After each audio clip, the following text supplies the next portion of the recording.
But what's your sense?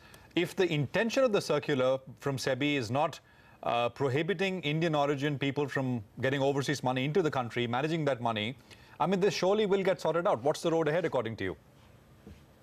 No, I agree. I think I heard Nandita Nishit say that, and as Nandita said, that was what was expected since May, June, that this looked to be a very simple, unintended consequence and should have been sorted out very quickly.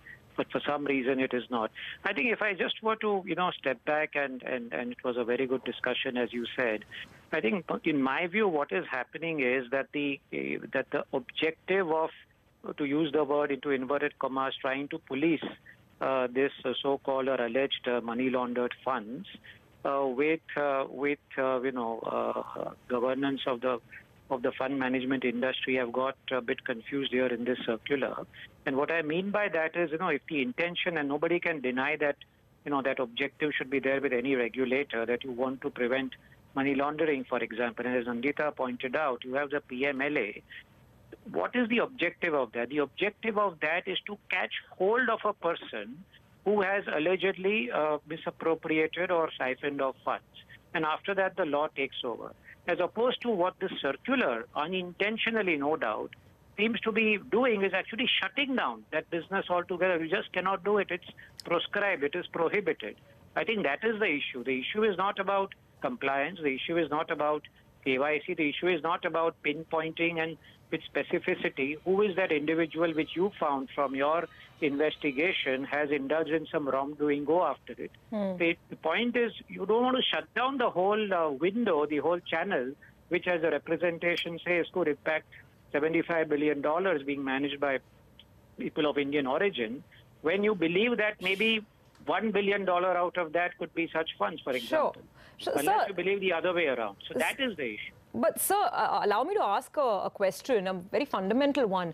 The problem is right now we don't know what is the real intention of this circular. Till we hear officially from either SEBI or, a representative from the ministry, we don't know what they're thinking.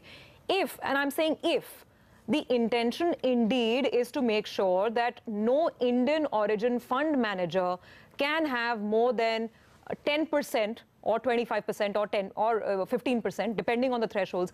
If the intention is that the Indian origin fund manager cannot have more than this much economic interest in the fund, then is that even a valid contention to have from the government's point of view or from SEBI's point of view? I'm coming to the fundamental basis. Yeah. No, so you're right. So the threshold part is one thing, and the industry can have a view on what should be the right threshold. But as was discussed, the issue is not as much about the threshold percentage as it is about bringing in the concept of beneficial ownership linked to control.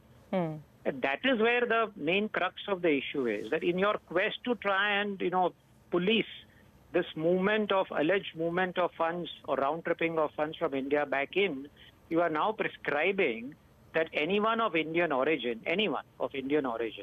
who is a beneficial owner in a fund and which he or she is controlling, is impacted, and you cannot have that person in charge there.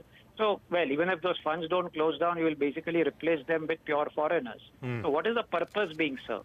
Yeah. So that is the issue really, which is the, I think, the crux of the issue, which should not be very difficult to clarify, in my view, for the regulators. The reason why they are taking so long is a mystery. Okay. Basically, I mean, the concept of linking beneficial ownership to control, that's the issue.